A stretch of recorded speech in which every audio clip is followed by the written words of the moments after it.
এরপর প্রশ্ন হলো, বিবাহ তালাক হওয়ার পর সেই বউ নেওয়ার বিধান কি? তালাকের পর স্ত্রীকে যদি কেউ ফেরত নিতে চান, তাহলে সেক্ষেত্রে তালাকটা যদি ফেরত নেয়ার মতো তালাক দেয়, তাহলে ফেরত নেওয়া যাবে। আমি একটা কথা প্রায় বলি, বিবাহ বিচ্ছেদের পর, তালাকের পর 15 বছর 20 বছর পরেও যদি আবার স্বামী স্ত্রী একসাথে থাকতে চান, সুযোগ আছে, যদি তালাক দেওয়ার সময় সেভাবে তালাক দেন। আমাদের দেশে সাধারণত তালাক দেওয়ার ক্ষেত্রে আমরা 1 তালাক 2 তালাক না, পারলে শত শত হাজার হাজার তালাক দিই। স্ত্রীকে একা না পারলে স্ত্রী 14 গোষ্ঠী সহ তালাক দেয়, আছে না নাই? এগুলা বিভ্রান্তি। যারা বিবাহ করেছেন তাদেরকে বলছি, আর যারা বিবাহ করবেন তাদেরকেও বলছি, খবরদার, দাম্পত্য জীবনে স্বামী স্ত্রীর মধ্যে যত বোঝাপড়ার গরমিল হোক, যত গন্ডগোল ফাসাদ হোক, কখনো রাগ উঠলো আর তালাক ঝেড়ে দিলেন, এই কাজটা কখনো করবেন না।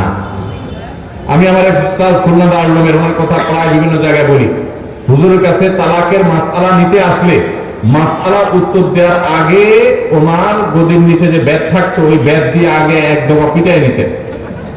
সে কোনো অফিসার, সে কোনো ব্যবসা প্রতিষ্ঠানের মালিক, এসব দেখা দেখি নাই। তালাকের মাসআলা কোন পুরুষ লোক জানতে আসছে, এই মাসআলার উত্তর দেওয়ার আগে উনি ব্যাটটা বের করে শরীরে যত জোর আছে জোর দিয়ে 4-5টা বাড়ি আগে মারতেন, এরপরে ব্যাটটা রাখা বলতেন, এবার বলো মাসআলা কি।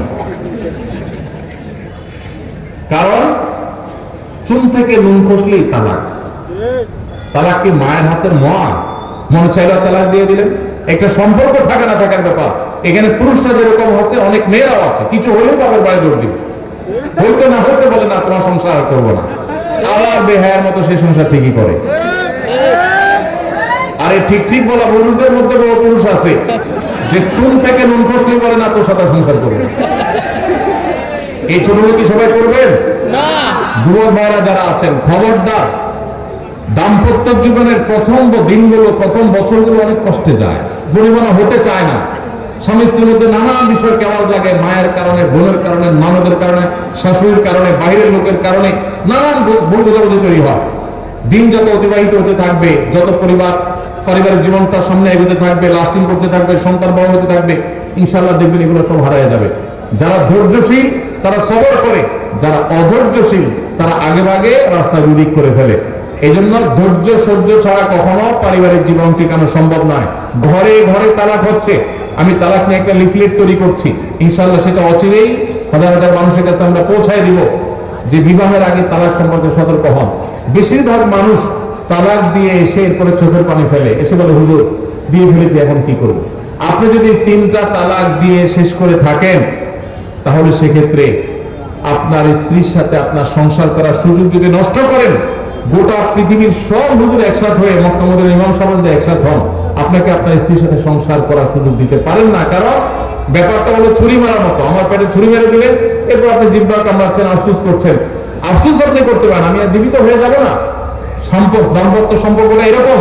এই জন্য খবরদার, রাগের মাথা যদি ডিসিশন নেন যে তার সাথে আমি সংসার করবো না, তখন স্ত্রীকে কিছু বলবেন না। আমি যদি এজন্য বলি, রাগ উঠেছে, পারলে একটা ধাক্কা দিলেন, একটা বকা দিলেন, একটা ভালো কথা বলে বকা দিলেন, গালিগালাজ না, পারলে একটা চিমটি দিলেন।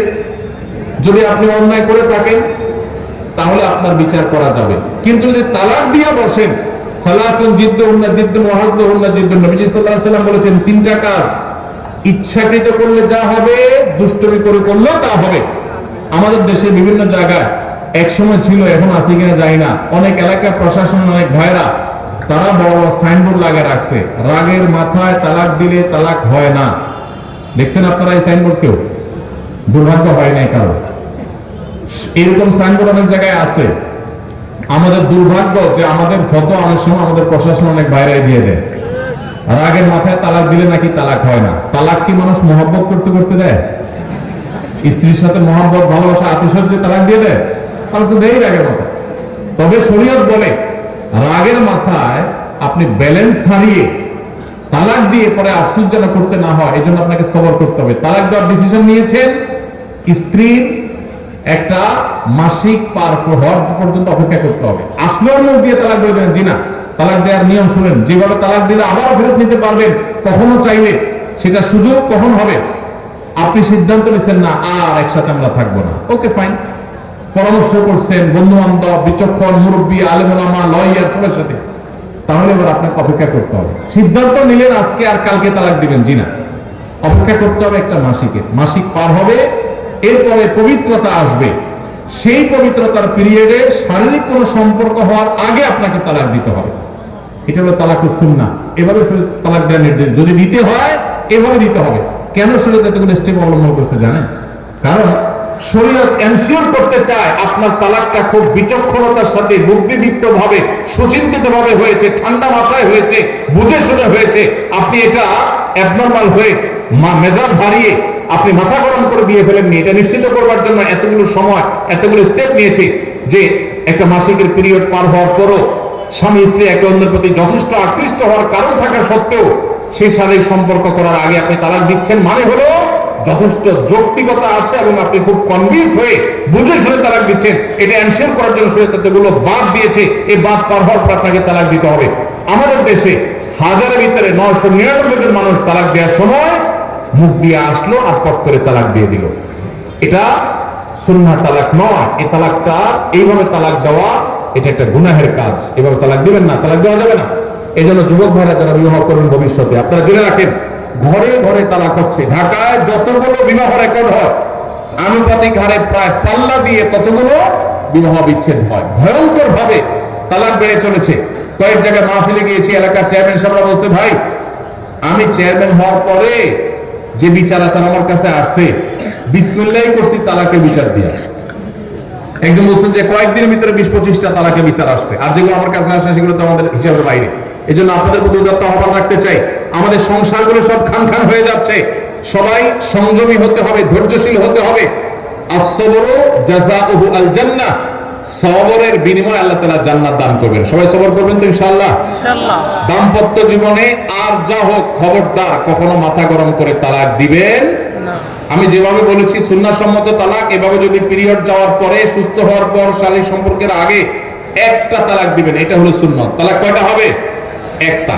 একটার বেশি তালাক দিবেন সেটা জায়েজ হলো না। জায়েজ হবে একটা তালাক। একটা তালাক দিলেন, বাস রেখে দিলেন। 2 মাস 3 মাস পার হয়ে গেল, অটোমেটিক সম্পর্ক ছিন্ন হয়ে গেলে দুজন দুদিকে যেতে পারেন, আলাদা বিয়ে হতে পারে। আবার বহুকাল পরে চাইলে নিজেরা শুধু বিবাহ করিয়ে আগ্ধ করে আবার একত্র হয়ে যেতে পারবেন।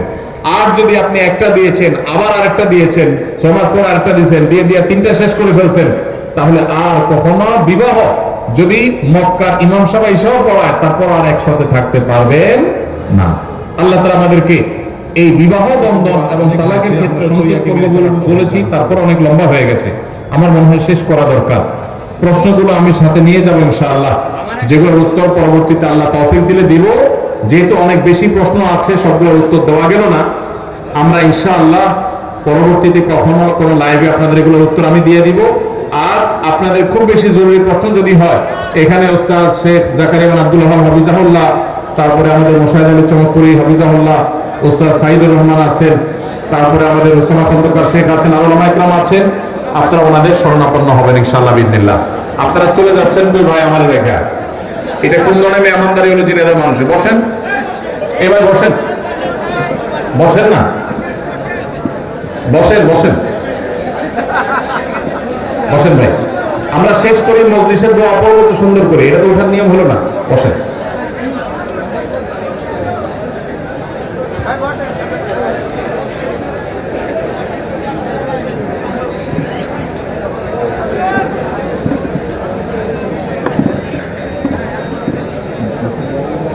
সুবহানাল্লাহি ওয়া বিহামদিহি সুবহানাকাল্লাহুম্মা ওয়া বিহামদিকা আশহাদু আল লা ইলাহা ইল্লা আনতা আস্তাগফিরুকা ওয়া আতুবু ইলাইক।